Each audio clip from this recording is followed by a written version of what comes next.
এক, ইদা লাকিতু ফাসাল্লিম আলাইহি, যখন কারোর সাথে দেখা হবে সাক্ষাতের পূর্বে সালাম দিবে।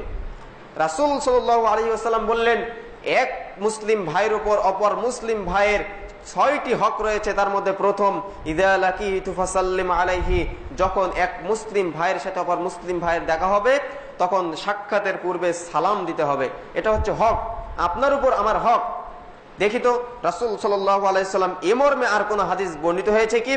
সহিহ বুখারী 1ম নম্বর খণ্ডের 2 নম্বর পর্বের ভিতরে 24-25 নম্বর পৃষ্ঠার ভিতরে হাদিসগুলো আসছে। রাসূল সাল্লাল্লাহু আলাইহি ওয়াসাল্লাম আমাদেরকে জানিয়ে দিচ্ছেন, এক জনৈক ব্যক্তি রাসূলুল্লাহ সাল্লাল্লাহু আলাইহি সাল্লামকে জিজ্ঞাসা করলেন, ইয়া রাসূলুল্লাহ, আইয়ুল ইসলামি খায়র, ইসলামের কোন কাজটি উত্তম? রাসূল সাল্লাল্লাহু আলাইহি সাল্লাম বললেন, আইয়ুল ইসলামি খায়র ও আইয়ুল ইসলামু খায়র ক্বালা তুতিউমুত তাআম ওয়া তাকরাউস সালাম আলা মান আরাফতা ওয়া লাম তা'রিফ।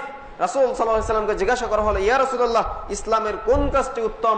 রাসূল সাল্লাল্লাহু আলাইহি সাল্লাম বললেন, তুমি খাদ্য খাওয়াবে ও চেনা হোক আর অপরিচিত হোক সকলকে সালাম প্রদান করবে।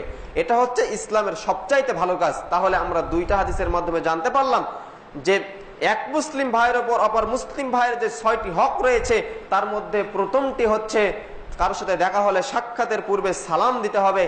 আর সহিহ বুখারীর এই 1ম নম্বর খণ্ডের 24 নম্বর পৃষ্ঠায় 2 নম্বর পর্বের ভিতরে যে হাদিসটা আসছে, এই হাদিসে রাসূল সাল্লাল্লাহু আলাইহি সাল্লাম বললেন যে আইয়ুল ইসলামি খায়র, জিজ্ঞাসা করা হলো রাসূল সাল্লাল্লাহু আলাইহি সাল্লামকে ইসলামের সবচাইতে ভালো কাজ কোনটি? রাসূল সাল্লাল্লাহু আলাইহি সাল্লাম বললেন, তুমি খাদ্য খাওয়াবে ও চেনা হোক অপরিচিত হোক সকলকে সালাম প্রদান করবে।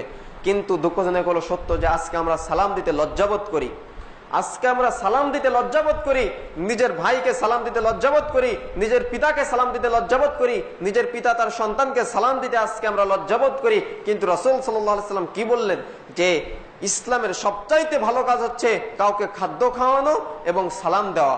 কিন্তু আজকে আমরা এই ভালো কাজগুলো, এই উত্তম কাজগুলো করতে গিয়ে আজকে আমরা লজ্জাবোধ করি।